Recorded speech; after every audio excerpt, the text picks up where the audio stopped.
சக்தி.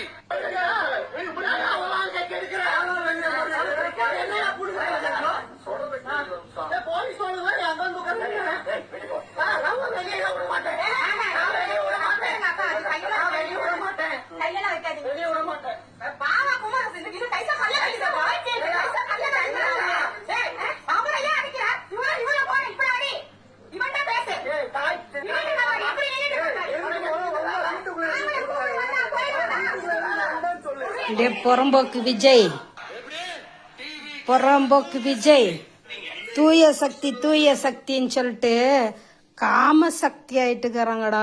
உன்னோட தொண்டன் கூட இருக்கிற ஒரு நாய் கூட வச்சுக்கின்னு அவன் கூட ஒரு மயிரம் மட்டும் ஏதோ கொடுக்குறிய அந்த லோப்பர் கர நாய், அவன் போய் முஸ்லிம்ஸ் பொண்ணுக்கிட்ட போயிட்டு அவன் லீலையை காமிச்சிருக்கிறான்டா. பொறம்போக்கு பண்ணாட.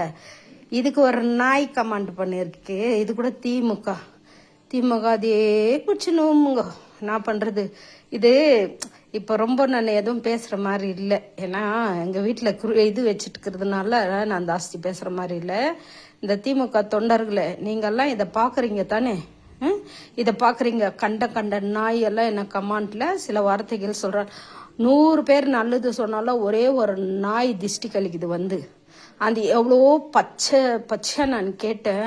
அவங்க அம்மா எத்தினிக்கு பெத்தால வந்த லோஃபருங்களை அப்போ கூட ஏதாவது ஒன்று அனுப்புகிறானுங்க. அது யாருதில் வைக்கிறதுக்குன்னே தெரில. அவங்க அம்மா இதுலையா அவங்க புள்ளி இதுலையா அவங்க யாருதுலன்னு வச்சுக்கிறானுங்கன்னே தெரில. சரி விடு, அவன் எதெல்லாம் வச்சுக்கிட்டு போட்டோம். நீங்கள்லாம் கேட்க மாட்டேன். யாருக்காக? நான் உங்கள் தமிழ்நாடா டிஎம்கேக்கு பற்றி பேசிக்கிறதுக்கு? ஆனால் பேசுகிறேன் இல்லை. எனக்கு என்ன ₹1 கிடைக்குதா சொல்லுங்க. நான் ஏதோ அவர் நல்லது பண்ணுறாருன்னு சொல்லிட்டு நான் ஏதோ பேசுகிறேன். அந்த எப்படியா பசங்களுக்குள்ள நீங்கள் கமெண்ட்டை பார்க்குறீங்க தானே? அப்போ காரி கழுவி துப்ப தெரியாதா உங்களுக்கு? சொல்லுங்கள். அப்போ நான் இவ்வளோ பேசி என்ன யூஸ் இருக்குது? என்னை விட்டு குத்துடுறீங்க இல்லை அந்த தேவடியா பசங்கக்கிட்ட? சொல்லுங்கள். இவ்வளோ மனசுக்கு கஷ்டம் கொடுக்குறீங்க தெரியுமா? ஆனால் அது ரொம்ப தவறு நீங்கள் பண்ணுறது. நான் அவ்வளோதான். இன்னும் ஒரு வாரத்துக்கு வீடியோவும் போட போகிறதில்ல, ஒன்றும் போட போகிறதில்ல. ஏன்னா கிறிஸ்மஸ் டைமு நாங்கள் வீட்டை பார்க்கணும்.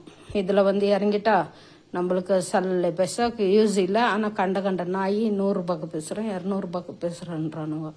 நாங்கள் எப்படி சொல்கிறது? அது பச்சையாக சொல்லிடுவேன், வேணாம். நாங்கள் கழுவி ஊற்றிடுறோம் பார்த்துக்கோ. அது இல்லை அந்த 100-200 எல்லாம். சரியா? ஒரு நாய் கேட்குது, உங்கள் என்னது பஸ்ஸில் ஓசில் போகிறியா பெங்களூருக்கு கேட்குறான் ஒரு பறம்போக்கு. அப்படியே தல்பிடிக்கி. நாங்கள்லாம் பஸ்ஸுங்களில் போகிற ஆளுங்க இல்லைடா, பிச்சைக்காரன் நாய்ங்களா. நாங்கள் பஸ்ஸுகளில் எப்படிக்குதுன்னு கூட தெரியாதா, தல்பிடிக்கிங்களா? சிலது தான் வந்து கமெண்ட்டே பண்ண தெரியல. எனக்கு படிக்க தலையே நோவு எடுத்துக்குது. கமெண்ட்டே பண்ண தெரியல அந்த நாய்ங்களுக்கு.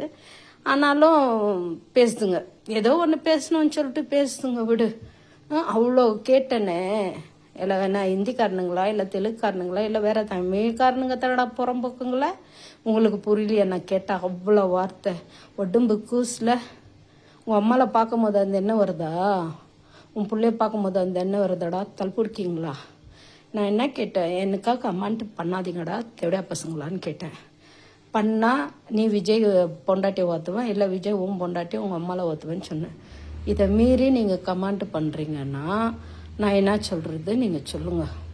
திமுக ஆட்களை நீங்களே சொல்லுங்கள். இது நீங்கள் வந்து பார்த்துட்டு அப்படியே விடுறீங்க பாரு, அதான் மனசுக்கு ரொம்ப கஷ்டம் ஆயிடுச்சு. அப்போ நம்ம என்ன பேசி என்ன யூஸ் இருக்குது? ஒன்றும் கிடையாது. நம்மளுக்கு அந்த சப்போர்ட்டு கூட யாரும் பேசுறதில்ல. சும்மா நாங்கள் தான் கத்திக்கிட்டு இருக்கோம். Okay, bye. Happy Christmas.